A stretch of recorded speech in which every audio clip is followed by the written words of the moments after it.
Romanos capítulo 5.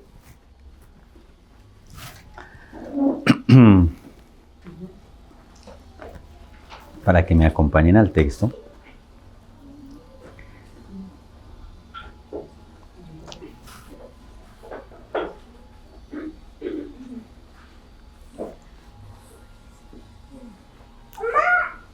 Dice el capítulo 5, versículo 1, justificados pues por la fe, tenemos paz para con Dios por medio de nuestro Señor Jesucristo, por quien tenemos también entrada por la fe a esta gracia en la cual estamos firmes y nos gloriamos en la esperanza de la gloria de Dios. Y no solo esto, sino que también nos gloriamos en las tribulaciones, sabiendo que la tribulación produce paciencia, y la paciencia prueba, y la prueba esperanza, y la esperanza no avergüenza, porque el amor de Dios ha sido derramado en nuestros corazones por el Espíritu Santo que nos fue dado. Porque Cristo, cuando aún éramos débiles, a su tiempo murió por los impíos. Ciertamente apenas morirá alguno por un justo. Con todo pudiera ser que alguno osara morir por el bueno. Mas Dios muestra su amor para con nosotros en que siendo aún pecadores, Cristo murió por nosotros. Pues mucho más estando ya justificados en su sangre y por él seremos salvos de la ira. Porque si siendo enemigos fuimos reconciliados con Dios por la muerte de su Hijo, mucho más estando reconciliados seremos salvos por su vida. Y no solo esto, sino que también nos gloriamos en Dios por el Señor nuestro Jesucristo, por quien hemos recibido ahora la reconciliación. Entonces, Pablo empieza diciendo que estamos justificados por la fe. Ahora, creo que nos ha quedado clara la palabra de que es justificado, pero de todas maneras voy a aclarar un poquito el concepto. Pablo, esto es como un juicio. Dios tiene un juicio contra el hombre.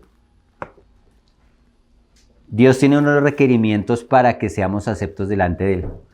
Y en los primeros capítulos, el primero, el segundo y el tercero, Pablo muestra claramente que el hombre perdió el juicio. Es culpable. Pablo está mostrando que es culpable, el hombre pecador impío apartado de Dios es culpable, pero que también es culpable el religioso que cree que está cerca de Dios y que quiere justificarse por sus obras. Es culpable. No hay salvación en la vida de nosotros. Estamos condenados. Entonces la respuesta que Dios ofrece es que justifica, no solo que perdona y que indulta, sino que justifica, que lo hace justo. Y lo hace justo por medio de la muerte de Jesucristo, que es el que muere en lugar de nosotros. La foto de eso nosotros la vemos cuando el Señor saca al pueblo de Israel en el Éxodo. Y la última plaga fue la muerte de los primogénitos. La sentencia era que todos los primogénitos deberían morir por causa del pecado, del juicio que Dios estableció sobre Egipto. Israel estaba en Egipto. Pero les dio una solución. Van a sacrificar un cordero y esa sangre, ese cordero la van a poner ustedes en la puerta de su casa y cuando el ángel pase para hacer el juicio sobre la casa que vea la sangre, no va a morir nadie. Entonces, ese cordero murió en lugar de ese primogénito que debería morir. Esa es la justificación. Si Dios nos perdona, pero no se paga por el pecado, no va conforme a la justicia de Dios. La justicia no es que sencillamente Dios nos hizo justos porque sí, sino porque alguien tomó el lugar, se paró allá donde nosotros debíamos estar. Y esa sangre que está ahora sobre nuestra vida es la que nos hace justos. Somos justificados. ¿Por qué? Pablo dice, por la fe. Aceptamos eso. Tan increíble como nos pueda parecer, tan extraordinario y tan sencillo, es así. Justificados por la fe. Somos justos, hechos justos y Dios nos ve justos. La condena que nosotros merecíamos se la imputaron al Hijo de Dios. Pero va más allá. mucho más allá y Pablo lo va a explicar acá. Tenemos paz para con Dios. Este mundo no conoce paz. La paz del mundo no es una paz verdadera. Ya van más de 100 años de la Primera Guerra Mundial. La Primera Guerra Mundial que fue llamada por varios escritores la guerra que iba a poner fin a las guerras. Que había un conflicto armamentístico en Europa y pensaban que tenían que ir contra los que estaban armándose, hacer una guerra para acabar con todas las guerras. Y no solamente no se acabó la guerra, sino que vino otra guerra que fue mucho más fuerte. En este momento, según las Naciones Unidas, hay más o menos 56 conflictos bélicos en el mundo. Sin contar todos los conflictos internos que hay entre las naciones. No hay paz. Llevamos 6.000 años de historia de matarnos unos a otros. Acá mismo en Colombia. En el 2016 se firmó un acuerdo de paz. Supuestamente ese acuerdo de paz, nosotros leímos el texto con mi esposa, eso es un libro. Usted lee eso y es maravilloso. O sea, lo que planteaba era espectacular. Y después de eso parece que ha venido más conflicto, más problemas.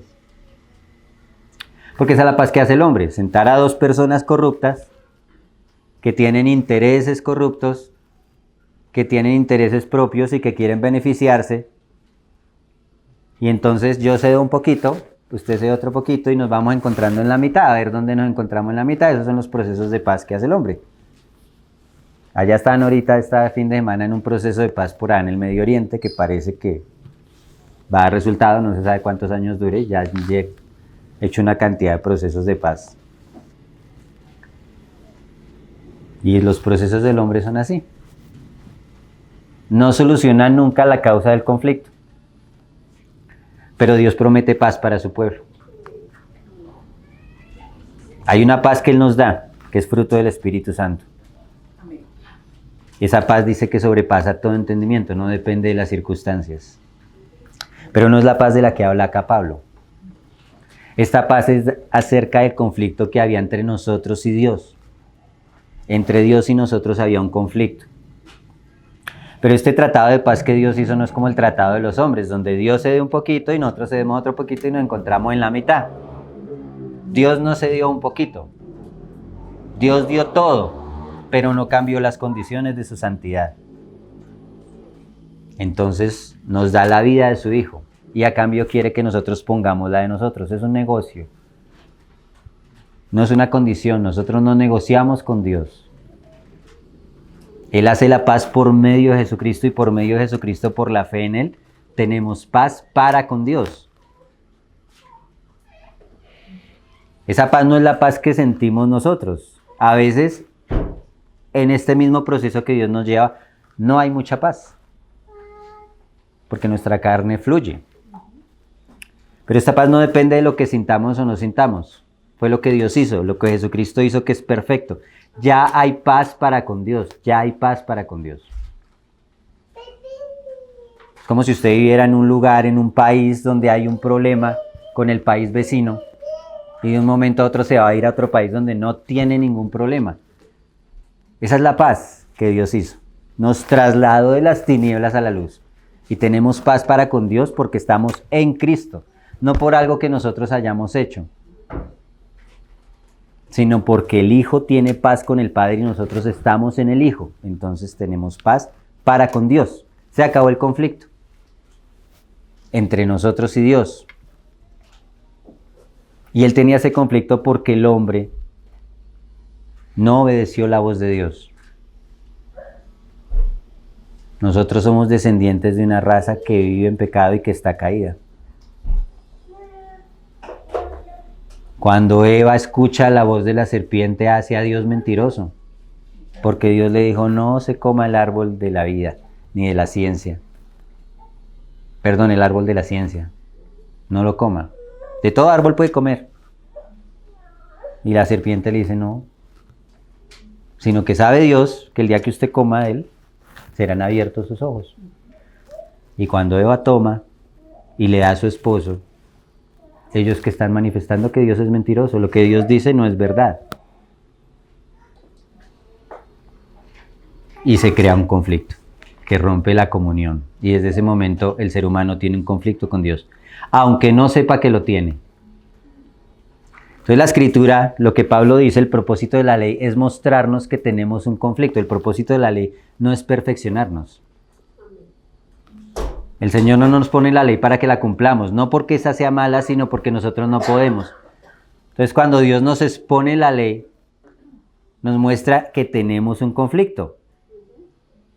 Para que usted se acerque a Dios debe tener esta estatura y nosotros estamos muy abajo, no alcanzamos, pero estamos en Cristo que tiene la estatura. Esa es la justificación por la fe. Y eso nos da paz para con Dios.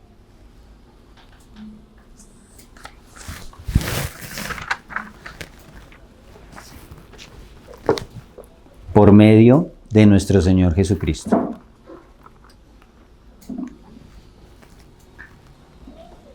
La paz es solo por medio de nuestro Señor Jesucristo. No hay otro camino. No hay otra forma en que el ser humano tenga paz para con Dios. No hay otra manera, no hay otra fórmula, no hay otra negociación. Jesucristo pagó el precio, Jesucristo se puso en su lugar, se puso en mi lugar.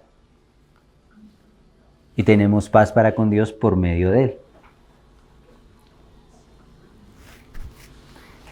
Versículo 2 dice, por quien también tenemos entrada por la fe a esta gracia. Entonces va más allá. Dios paga el precio a través de su Hijo para que nosotros estemos reconciliados con Él. Ya no le debemos nada. ¿Por qué? Porque Cristo pagó. Ciertamente un rey, un presidente puede dar el indulto. No sé si ustedes saben qué es el indulto. El indulto es que perdona la vida de un preso que está condenado a muerte por gracia. El preso no hizo nada. Fue hallado culpable, pero el rey o el príncipe, hay en Estados Unidos un decreto que le permite al presidente de Norteamérica en las últimas semanas legislativas dar indulto a ciertos presos que están condenados a muerte. Él los perdona y salen libres, porque el presidente quiere. No hay una razón jurídica, nada, sencillamente él quiere darle la libertad. Y eso fue lo que el Señor hizo. Pero nos lleva más allá. El presidente de Norteamérica le da el indulto a los condenados, pero él ni los conoce y no le interesa conocerlos. Pero este indulto que el Señor nos da, nos acerca a Él. No solamente es que nos perdona y nos deja limpios, libres delante de Él, sino que Él carga los pecados en Cristo y Cristo es el heredero de toda la herencia porque Cristo es el Hijo. Y hace partícipe a Cristo de nuestro pecado para que Él pague en la cruz. Pero ahora nos da lo que le pertenece a Cristo a nosotros. Es la gracia de Dios. La gracia de Dios es un favor inmerecido. Pero también es el poder para hacer lo que yo no puedo hacer por mí mismo. Esa es la gracia de Dios. A veces uno le dice a algunos hermanos, ¿cómo está, hermanito? No, pues ahí, por la gracia de Dios. Como si fuera algo ahí. ¿Qué más quiere? La gracia es el poder de Dios para hacer lo que usted no puede hacer, empezando porque nosotros no podíamos acercarnos a Dios. Y nos acercamos a Dios por su gracia.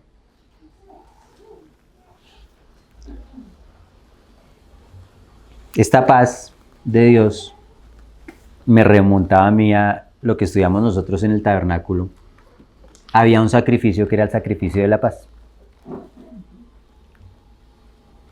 Y en este sacrificio los judíos se acercaban voluntariamente para ofrecer un sacrificio Pero a diferencia de los otros sacrificios, ellos tomaban parte de ese sacrificio y comían de ese sacrificio. Y esa es la paz que Dios propone, una comunión con Él. Volvernos a meter en comunión con Él, para que estemos en comunión con Él. Ellos llevaban el sacrificio, entregaban la grosura y la sangre que se quemaba, y el resto lo comían entre el sacerdote y el que lo ofrecía. Y es lo que el Señor hizo y también nos deja esa foto en la Santa Cena. Él quiere tener comunión con nosotros, cenar con nosotros. Porque Él es nuestra paz. Entonces en Cristo tenemos paz para con Dios. Pero también tenemos la paz de Dios. Él nos da de su paz. Y también tenemos al Dios de paz. Es completo. Sin embargo, la paz es para con Dios. La paz no es para con el mundo. No es para con la carne y no es para con el diablo. Por eso, aunque nosotros tenemos la paz de Dios y paz para con Dios y al Dios de paz, no siempre sentimos paz. Porque hay un conflicto ahora que ya no es con Dios. Es con nosotros mismos, con nuestra naturaleza que no ha sido completamente redimida. Y esa naturaleza sigue estando en enemistad con Dios. Y va a estar en enemistad con Dios hasta el último día de nuestras vidas. La Escritura dice que es irreconciliable. O hasta que seamos transformados y el Señor venga. Entonces hay un conflicto interno entre nosotros, entre la naturaleza y lo que ella quiere hacer, que es rebelde contra Dios y contra Dios. Ya no es el conflicto de nosotros con Dios, por eso Pablo dice: con Cristo estoy juntamente crucificado. Ya no vivo yo. Pero ahora hay cosas que vivo en la carne. ¿Cómo las vivo? En la fe del Hijo de Dios que me amó y se entregó. Por eso ya no hay condenación para los que estamos en Cristo Jesús, los que no andamos conforme a la carne, sino conforme al Espíritu. También tenemos un conflicto con el mundo. El mundo no es la tierra. Tenemos que tener eso muy claro, hermano. Una cosa es la tierra, el globo terráqueo, que es del Señor, y toda la plenitud de esa tierra es del Señor. Otra cosa es el mundo.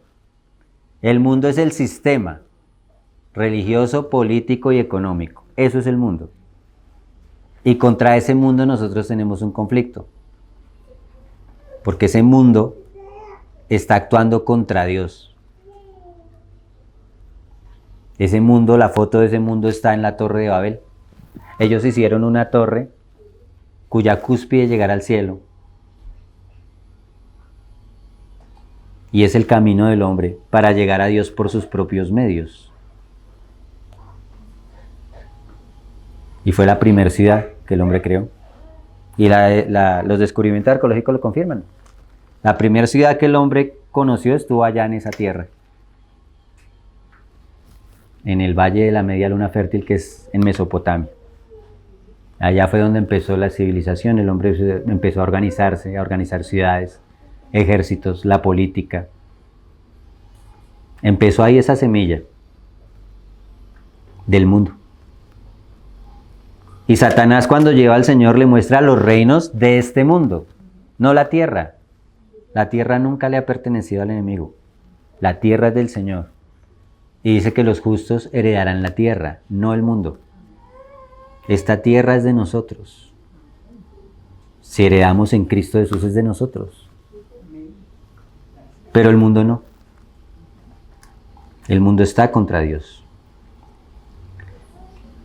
Y los que buscan la gloria de este mundo, tarde que temprano, tienen que tomar una decisión. O caminan con Dios o buscan la gloria de este mundo. No puede servir a dos señores. Es imposible. Ama a uno o aborrece al otro. Nosotros estamos acá de paso y la Escritura dice que somos extranjeros y peregrinos.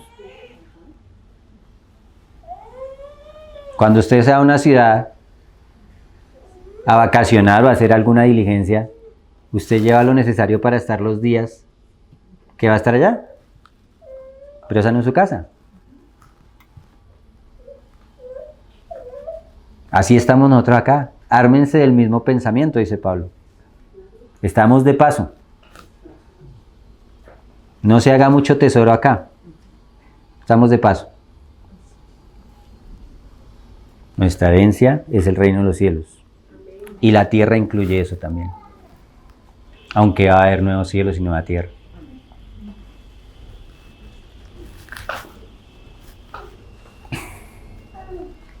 Entonces, por la fe entramos a esa gracia.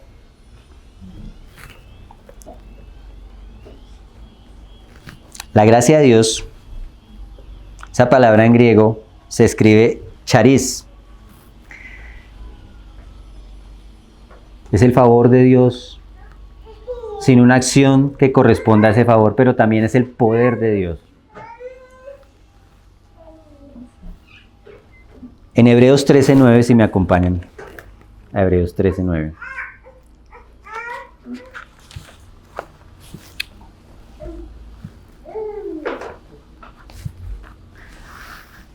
Dice: no os dejéis llevar de doctrinas diversas y extrañas, porque buena cosa es afirmar el corazón con la gracia, no con viandas, que nunca aprovecharon a los que se han ocupado de ellas.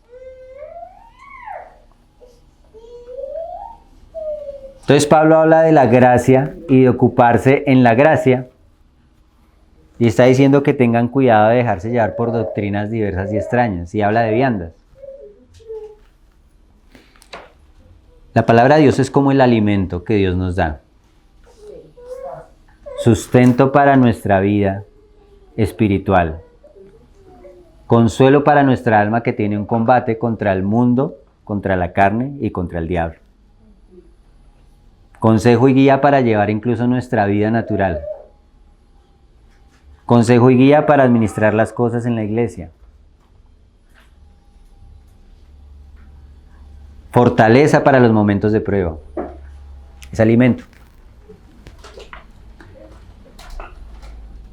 Usted para comer necesita básicamente unos tipos de alimentos que le dan a usted buena nutrición. Usted necesita proteína, carbohidratos, vitaminas. Y esos están presentes a veces en muchas cosas que a nosotros no nos gustan. A mí, por ejemplo, no me gusta la remolacha, pero me la como, porque ella tiene unas cosas que yo necesito. Y después de cierta edad usted se va a dar cuenta que necesita. Pero hay cosas que uno no necesita, se deleita en ellas. Algún postre. Se sale los domingos, de pronto cuando va en el carro un festivo y el merengón de la carretera. Eso no es nada nutritivo, pero es rico. Y hay revelaciones en Dios que son parecidas, cosas que a nosotros nos deleitan. No son necesarias, pero son como esos postres que Dios añade. Hay un problema en querer irse tras esas doctrinas o revelaciones. Y hay gente que todo el tiempo está buscando la novedad, está buscando la nueva revelación, está buscando a ver dónde es que encuentra más verdad y ni siquiera pone por obra lo básico que el Señor le ha enseñado. Por eso Pablo está diciendo acá, afirme su corazón es en la gracia, en el poder de Dios. Y no se ocupe de esas viandas, de esas doctrinas diversas y extrañas, porque eso no aprovecha.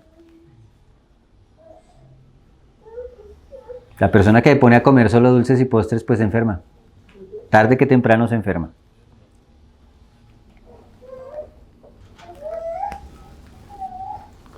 Pasa lo mismo con muchas cosas en las doctrinas, en las mismas ciencias.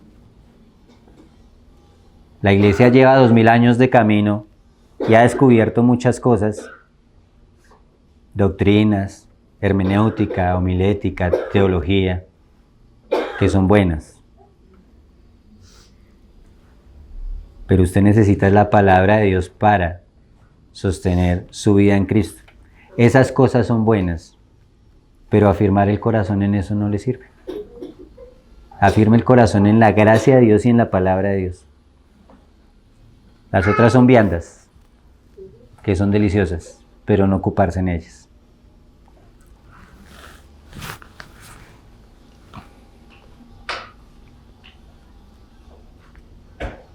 Hay otra cosa aquí en el libro de Hebreos 12:15, acerca de la gracia. Voy a leer desde el 14. Seguid la paz con todos y la santidad, sin la cual nadie verá al Señor. Mirad bien, no sea que alguno deje de alcanzar la gracia de Dios. O sea que la gracia de Dios también acá se propone como algo que uno puede alcanzar. Por eso también dice que debemos crecer en la gracia. Aunque Dios da la gracia, es algo por lo que nosotros debemos esforzar en conseguir, en alcanzar y en permanecer. Y acá dice, ¿por qué podríamos dejar de alcanzar la gracia de Dios? Que brotando alguna raíz de amargura os estorbe y por ellas muchos sean contaminados.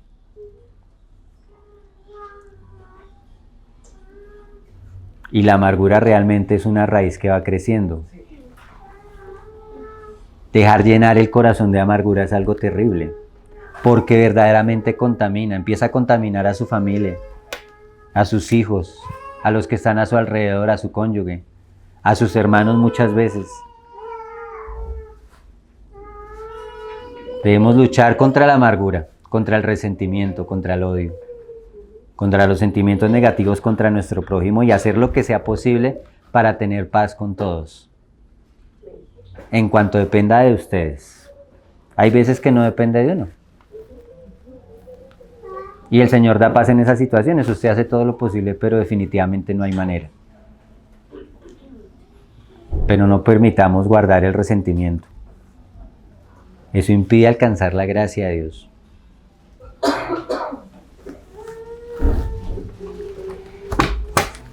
Hay otra cosa también en Gálatas 5:4, si me acompañan a Gálatas.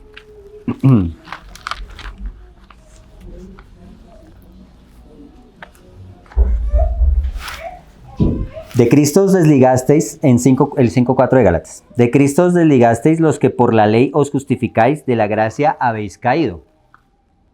O sea que uno puede caerse de la gracia. Ahí está claro.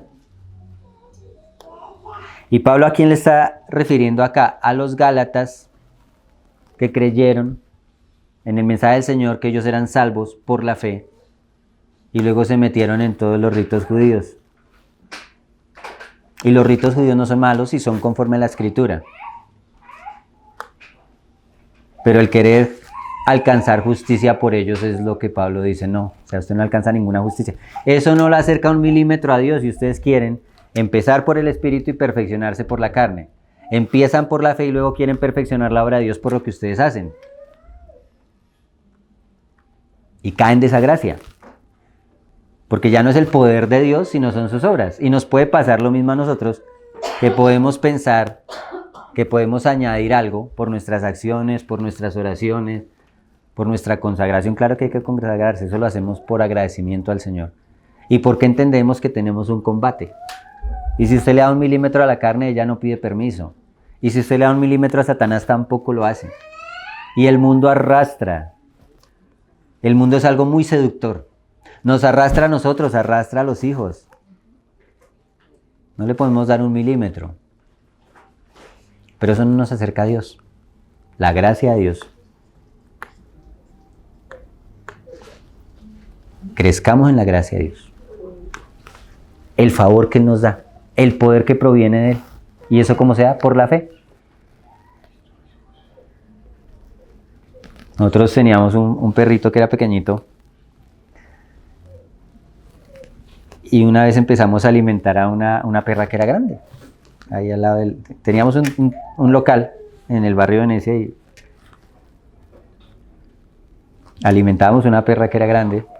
Entonces, este perrito, cuando pasaban otros perros, como la perra mantenía ahí, este perrito era pequeñito, pero él se sentía grande y se le enfrentaba a los otros perros porque él sabía que la otra perra lo respaldaba. Y atacaba a todos los perros que pasaban por allá, no pasaba ninguno, la perra lo miraba tranquilo, pero él se sentía respaldado. Es algo así.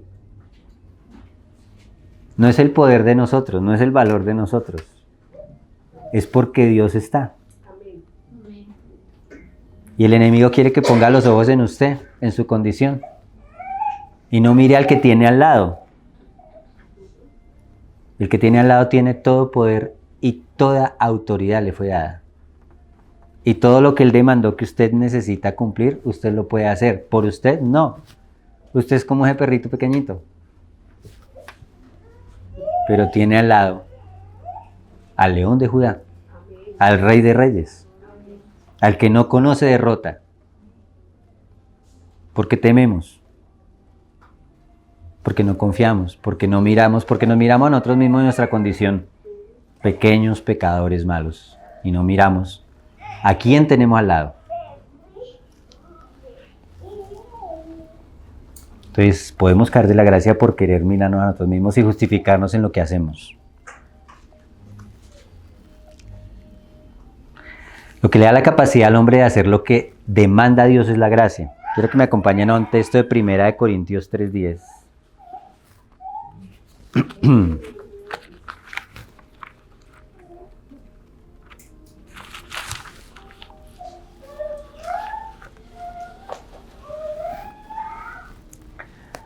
Dice, conforme a la gracia de Dios que me ha sido dada, yo como perito arquitecto puse el fundamento. Está hablando Pablo a los Corintios.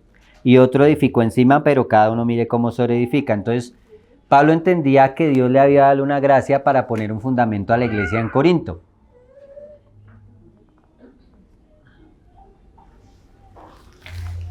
En el mismo Corintios capítulo 15, versículo 10, dice algo más acerca de la gracia.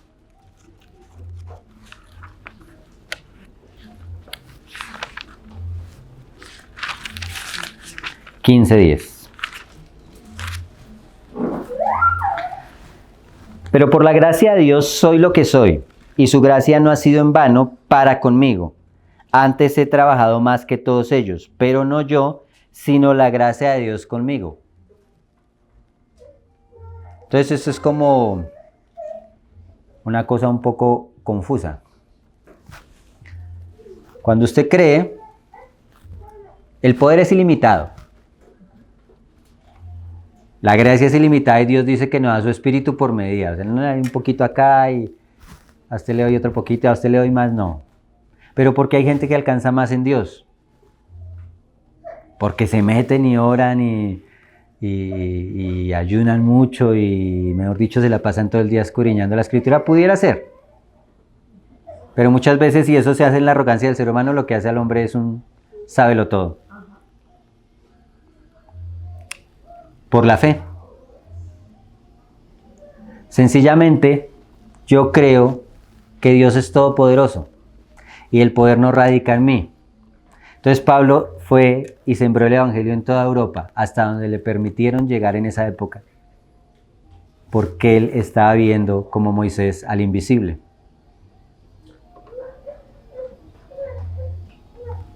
Entonces, puesto los ojos en Jesús, lo que Él demanda no nos puede quedar grande. A nosotros sí, a Él no. Creamos. Nos capacita también.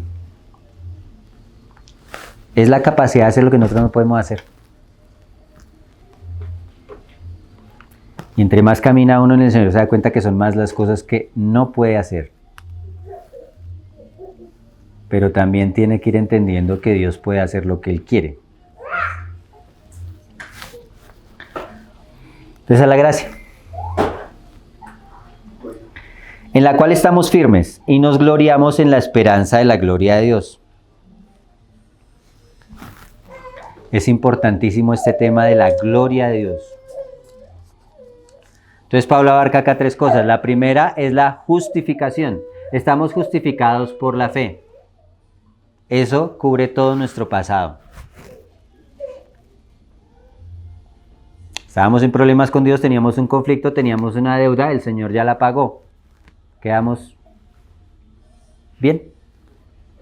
Como cuando usted tiene una deuda con alguien, yo creo que todos hemos tenido deudas.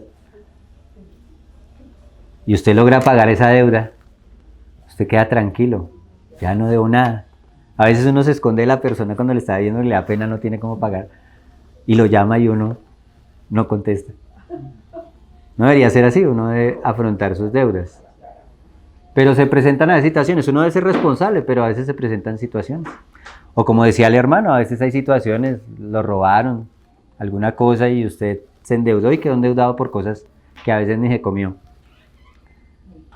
Y eso genera intranquilidad, pero cuando usted paga la deuda queda tranquilo. Entonces esa es la tranquilidad que Dios quiere dar, porque la deuda está pagada, usted está bien delante de Dios, por la fe, no por usted, por la fe. Cubre todo su pasado, ya usted está bien. Ahora en el presente le da la gracia para que usted viva la vida que le agrada. Entonces cubre todo nuestro presente. Tenemos el poder de Dios que es ilimitado para vivir la vida que Él desea. Y abarca nuestro futuro. Porque la gloria de Dios tiene que ver con el presente, pero también con el futuro. Dice ahí que nos gloriamos en la esperanza de la gloria de Dios. Es algo que esperamos. Y nos gloriamos en eso.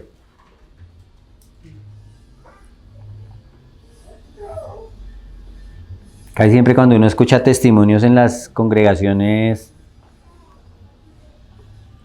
la gente habla, mire, es que el Señor me dio esta casa, el Señor me dio este carro, el Señor me dio este trabajo, y eso está bien. El Señor abre puertas. Pero Pablo dice que la gloria de nosotros es la esperanza de nosotros, y en lo que nos demos gloria es en la gloria de Dios, no en la gloria de nosotros. Dios se va a glorificar en su pueblo. Y Él desea mostrarle a su pueblo su gloria, Él desea compartir su gloria. Y nosotros necesitamos la gloria de Dios.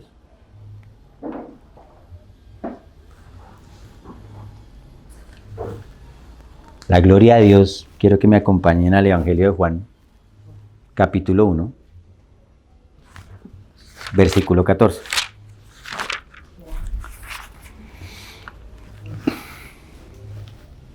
El apóstol Juan está hablando de Jesucristo.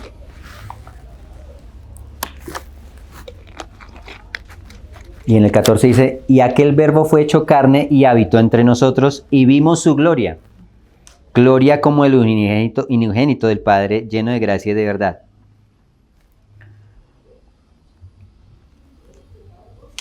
Ahora uno se imagina la gloria de Dios como un hecho tan portentoso, algo tan estruendoso,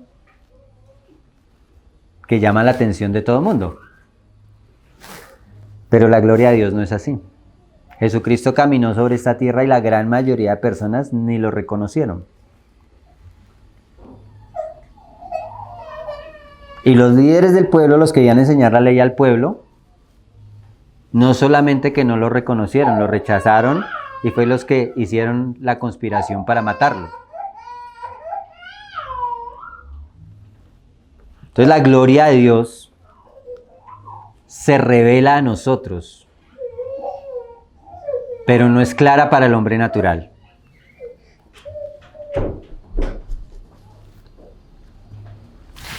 Quiero que vayamos al mismo libro de Romanos, ahí donde estamos en Romanos, pero en el capítulo 3, algo que nosotros ya vimos.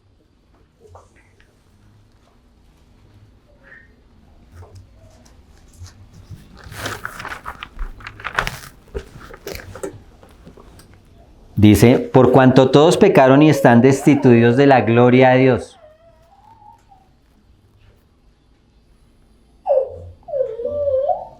Todos pecamos. Y en la gloria de Dios no hay pecado. Es un lugar, es un estado. Y estamos fuera de allí. Pero el 24 dice, siendo justificados, otra vez muestra, gratuitamente por su gracia, mediante la redención que es en Cristo Jesús, la que Dios nos pone otra vez allí. Habitamos en su gloria y somos transformados en esa gloria. Cuando Moisés se presentaba delante del arca, él salía y su rostro resplandecía tanto que los hijos de Israel no podían mirarlo fijamente.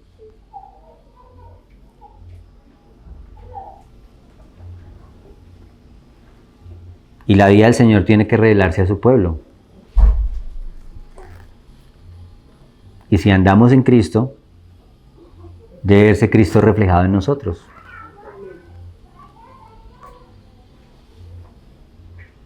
En todo lo que hacemos, pensamos, sentimos.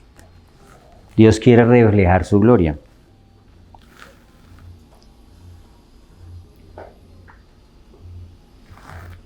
Ahora, esto es maravilloso, entendiendo que ya esta justificación y este negocio nos pone en paz con Dios, nos da la fuerza para ver como Dios quiere, y nuestro futuro está asegurado, totalmente asegurado, porque somos herederos de la gloria de Dios. Viene algo acá que es complicado para el hombre natural. El 3 dice, y no solo esto, sino que también nos gloriamos en las tribulaciones.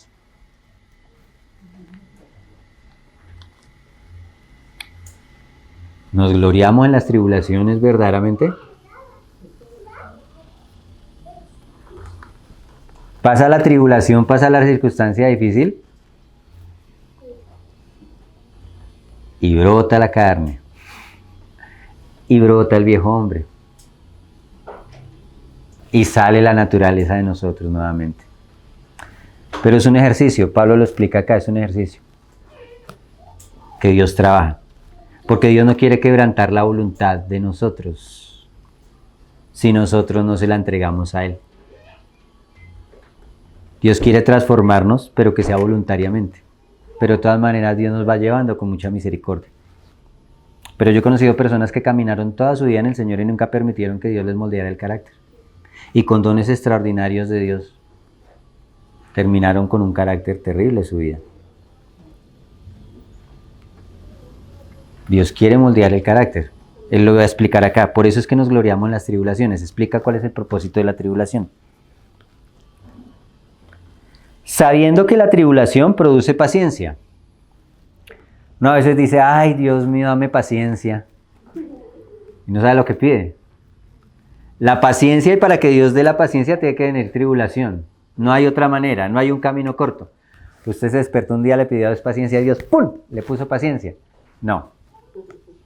¿Cómo le va a poner paciencia a Dios? Pues le va a permitir cosas en su vida que fortalezcan esa paciencia y que desarrollen esa paciencia. No hay otra manera. Está bien pedirle al Señor paciencia, pero que usted tenga conciencia de qué es lo que le está pidiendo al Señor. El Señor le dijo a unos de sus discípulos, ustedes no saben lo que piden. Ellos querían sentarse uno a su derecha y el otro a su izquierda. Les parecía maravilloso, claro, el Señor era rey, entonces acabamos de hacer el primer general, el segundo general, el comandante, y estar sentados a la derecha y la izquierda. Y el Señor le dice, ustedes no saben lo que piden. Ustedes pueden ser bautizados del bautizo que yo soy bautizado y tomar la copa que yo voy a tomar. Y él dice, sí, podemos. Y dice, bueno, del bautizo que yo soy bautizado, ustedes van a ser bautizados. Y la copa que yo voy a tomar, ustedes la van a tomar. Pero de todas maneras, sentarse a mi izquierda, a mi derecha, eso no es mío, eso es del Padre. Y Él tiene unas personas que se van a sentar ahí. Y uno de ellos murió como mártir, y el otro murió de viejito, pero antes de eso lo han metido en una valla de aceite hirviendo. Y lo llevaron preso a Patmos, y fueron bautizados de ese bautizo. Porque ese es el bautizo del Señor. La muerte. Y tomaron la copa del Señor. La copa era el sufrimiento. Él cuando está en la agonía dice, Padre, pasa de mí esta copa. Cuando participamos de la copa también tenemos que ser conscientes de lo que estamos haciendo. Estamos diciendo al Señor, yo quiero sufrir con usted para conocerlo profundamente. Tomar de su vida. Entonces la paciencia es algo que se fortalece. Es algo que no viene mágicamente. Por eso esas situaciones que pasan. Y Dios espera algo acá. Desea algo, el propósito de eso es algo, y hasta que usted no pase el curso, no va a pasar al siguiente nivel.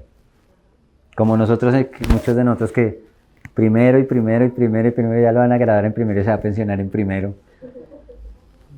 Ahorita pues ya los pelados no pierden los cursos, la educación se ha vuelto muy laxa, pero en la época de nosotros, si usted perdía el año, perdía el año. Y el día de la entrega de boletines era el Festival de la Correa. porque todavía podían castigar a los niños, ya no se puede hacer eso en muchas partes.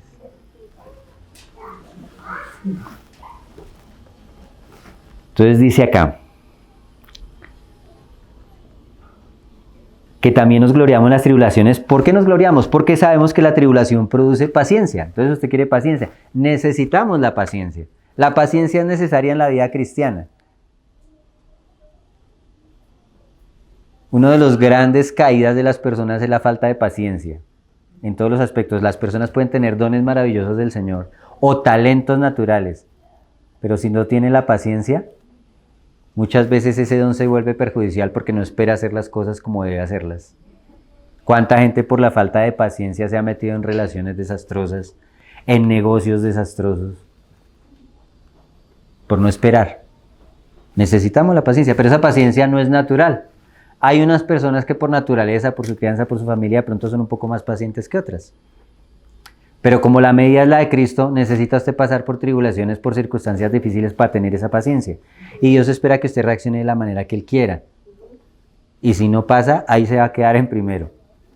Él lo dice acá, la paciencia, y la paciencia prueba. El original griego, esto fue escrito en griego koiné, lo que traduce ahí es, la paciencia produce un carácter probado. La paciencia produce eso, un carácter probado. Probado y aprobado. Usted pasa la prueba, pero a veces no la aprueba, porque no reacciona como debería reaccionar. Y uno es muy ligero para hablar a veces y pensar que ya tiene el carácter de Cristo. A mí me pasó hace un tiempo, yo le comentaba, hace muchos años porque todavía el uso del celular no era frecuente. Yo conocía al Señor, pero pues uno como muy novato no tiene tantas cosas claras. Entonces habíamos organizado un campamento con unos muchachos, pero yo era el que organizaba y yo tenía que llevar a los muchachos al lugar porque yo era el único que sabía dónde quedaba el sitio, que era yendo para Arbeláez. Entonces ahí a la entrada de Arbeláez hay una bomba. Uno va por la vía Fusa, no sé cómo se llama, es así, ahí hay una bomba que nos desvía para Arbeláez. Y eso era cerca como 1 kilómetro de la bomba. Y el sitio se llamaba la Finca San Miguel. Pero como yo no pude irme con el grupo, yo le dije al muchacho que iba a cargo del grupo, bueno, usted llega a la bomba y pregunta dónde queda la Finca San Miguel. Y llega. Y solo había un celular en el grupo, pero también las señales en esa época eran muy malas, no habían antenas de repetición. Después salía hasta de Bogotá y casi que se quedaba sin señal todo el tiempo. Yo iba y caía al campamento por la noche. Entonces me fui con un amigo y en esa época la situación de orden público estaba muy complicada y había presencia de grupos alzados por ese lado, de alzados en armas. Entonces con el amigo que yo iba me dice, oiga, ¿y qué pasa si nosotros llegamos allá a la finca y no están? Y le dije, no, pues ¿yo qué hago? Yo me arrodillo y lloro, porque ¿qué más podemos hacer? Y nos fuimos hablando todo el camino. Cuando llegamos allá y timbramos en la finca San Miguel, sale el muchacho y dije, yo vi solo. Y eran como unos 40 muchachos. Usted escucha el ruido de 40 muchachos de lejos. Se escuchaba eso solo, como a las 6 de la tarde, y timbro yo y sale el muchacho. Pues así es que nosotros venimos, somos los del campamento. Ay, ¿por qué llegaron hasta ahora si ustedes quedaron de llegar temprano? No estaban. Y me desesperé, empecé a alegar con todo el mundo. Había un señor que vivía en Fusa. Yo le había pedido a ese señor el favor de que saliera a recogerlos a la bomba y se fuera con ellos. Él era el que me había conseguido el sitio. Él era el que había hecho el negocio y me había conseguido el sitio, entonces él quedó de ir ahí.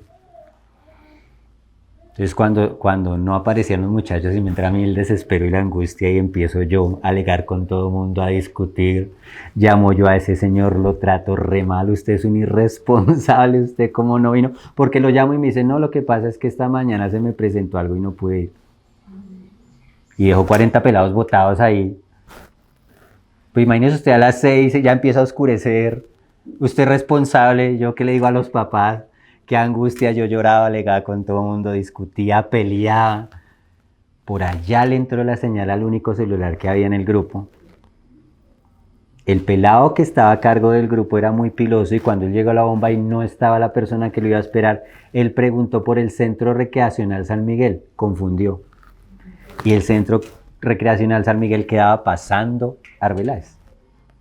Y él pegó para allá. Cuando llegó allá, pues no lo esperaban, pero no había nadie allá y él negoció con el encargado y logró hasta un precio, incluso salimos ganando. Y el sitio era más bonito y tenía más cosas. Logramos hablar con el pelado y ya me calmé. Cuando íbamos en el carro hacia el sitio, mi amigo me dice, oiga, ¿y la oración?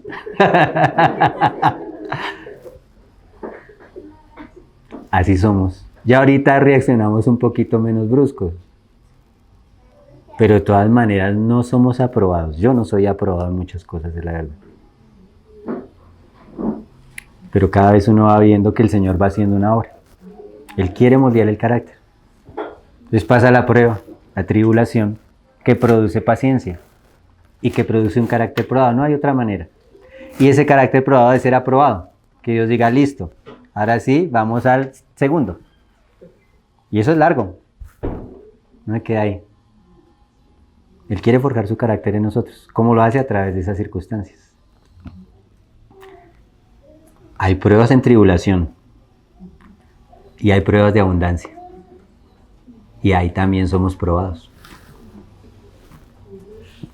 Yo conocí a un amigo misionero que conocía a muchísima gente y él decía que conocía a mucha gente que sufrió persecución en la Rusia comunista por causa del Evangelio. Y duró muchos años sufriendo persecución, torturas, cosas complicadas. Y cuando llegaron a la prosperidad en Norteamérica se perdieron y se torcieron. Nosotros conocimos personas así también. Conocimos unas personas que eran muy consagradas a Dios. Y se fueron para Norteamérica y se acabó todo. La prosperidad a veces también es una prueba. Y decía él que de cada 10 personas que él conocía que enfrentaban bien la tribulación, una sola soportaba la prosperidad.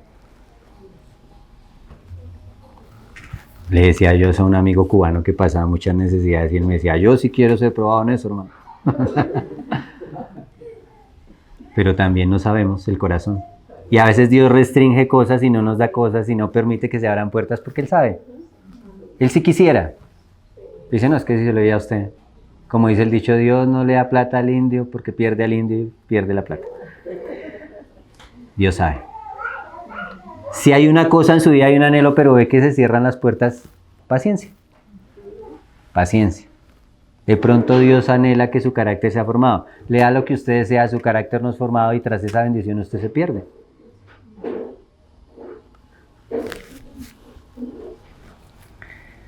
Entonces dice acá el 5. Y la esperanza no avergüenza, porque el amor de Dios ha sido derramado en nuestros corazones por el Espíritu Santo que nos fue dado.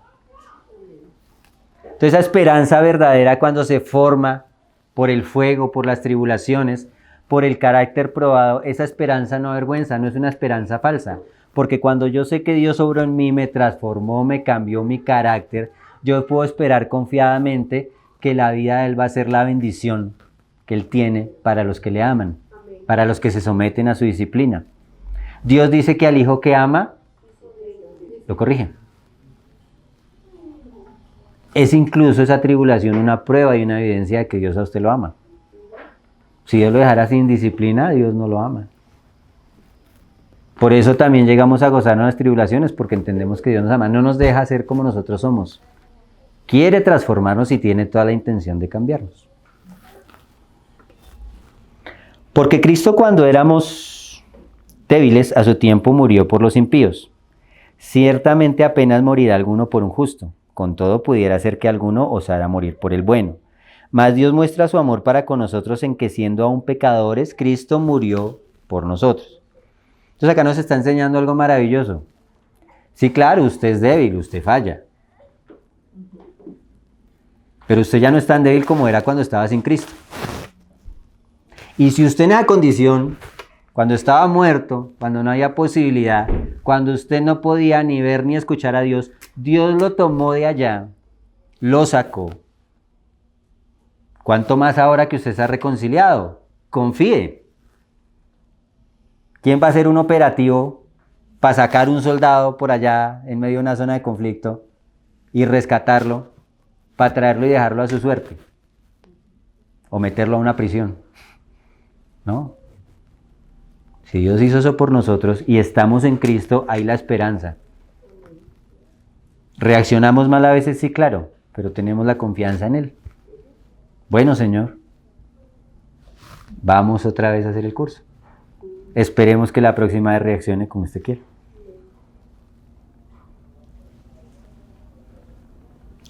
Y ese fuego prueba las cosas.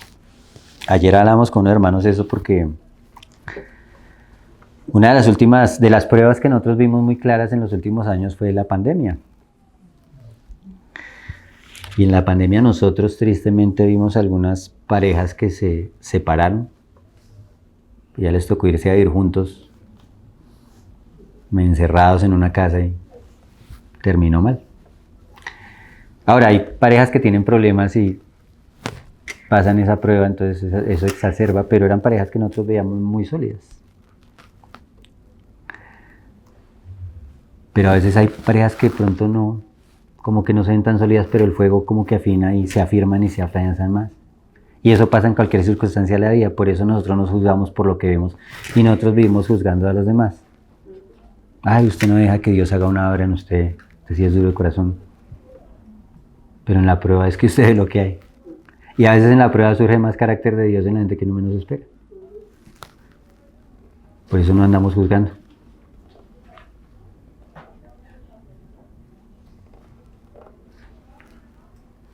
Dios quiere que nosotros lo sigamos a Él y demos testimonio de Él.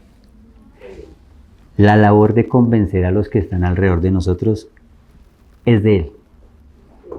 Hay que hablar cuando se debe hablar las cosas, pero nosotros no podemos convencer a nadie. Eso es una labor del Espíritu Santo. Y a veces Dios está hablando al corazón de una persona y eso no es tan notorio. Pero cuando pasa una circunstancia, a veces fluye la vida de Dios en gente que uno no se espera.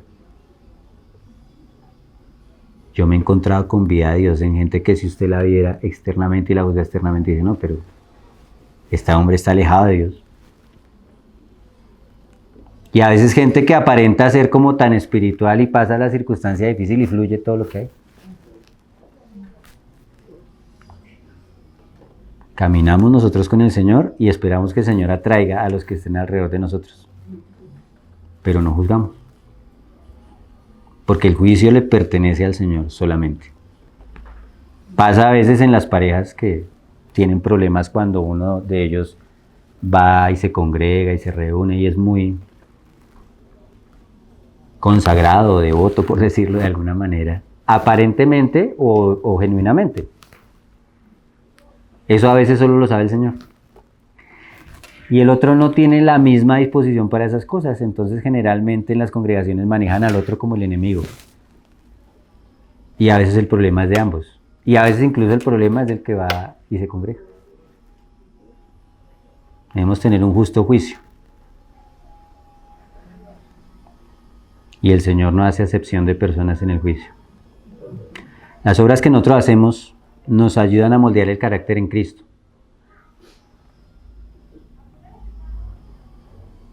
Pero el Señor puede utilizar otras herramientas con otras personas.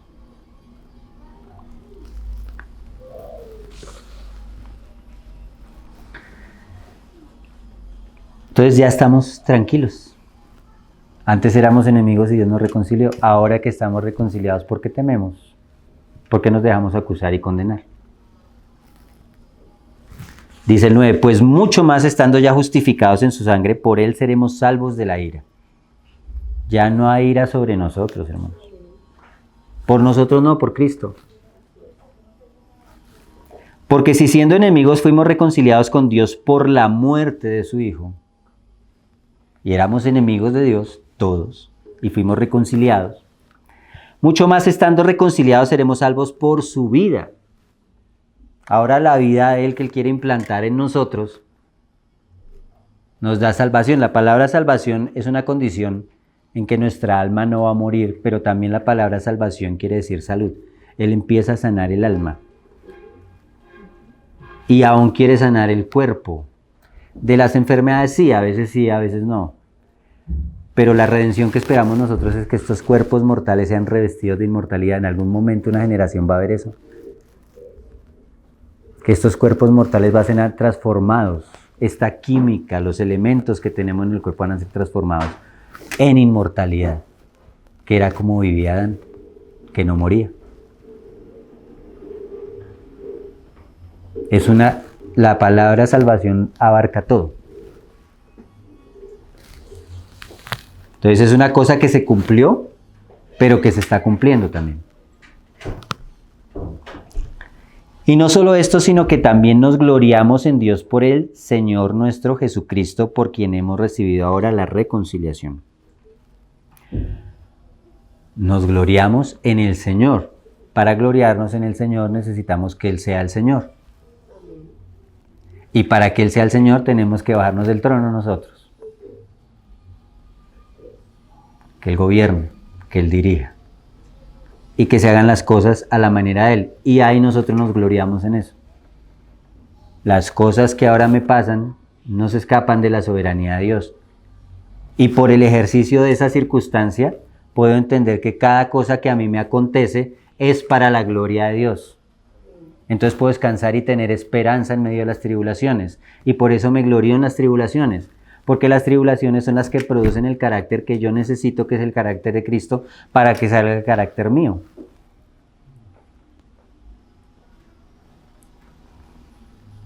Por quien hemos recibido ahora la reconciliación. Entonces, hermanos, estamos seguros y es un muy buen negocio. Estamos asegurados. El pasado quedó atrás. El presente Dios nos ayuda, nos sustenta, nos enseña, nos forma. Y en el futuro nos recibirá en gloria. Vamos a ser herederos de la gloria de Dios. Amén. Y aún podemos vivir en la gloria de Dios en este momento.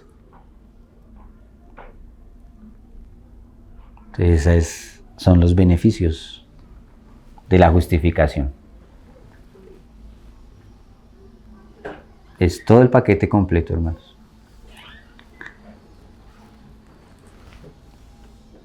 Que el Señor nos permita, en medio de las tribulaciones que todos pasamos, las cosas que claramente uno ve como tribulación y prueba y las cosas que no aparentan ser tribulación, pero que a veces también estamos siendo probados en cosas.